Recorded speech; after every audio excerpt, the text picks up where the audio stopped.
Well, this was a largely civil debate with some clear outreach to voters who may not have known much about either of these guys.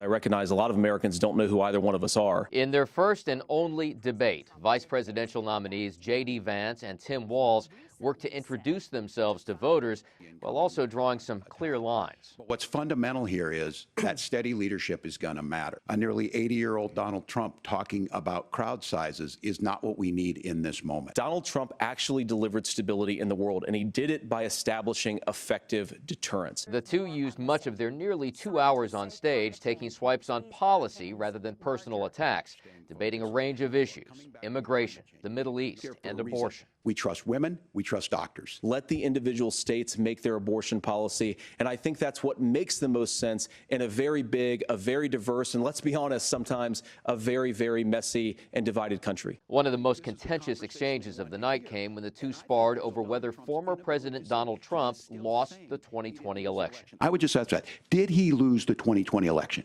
Tim, I'm focused on the future. Did Kamala Harris censor Americans from speaking their mind in the wake of the 2020 COVID situation? That is a damning non-answer. For his part, Walz said he misspoke when he had claimed he had been in Hong Kong during the Tiananmen Square protests. And I'm a knucklehead at times, but it's always been about that.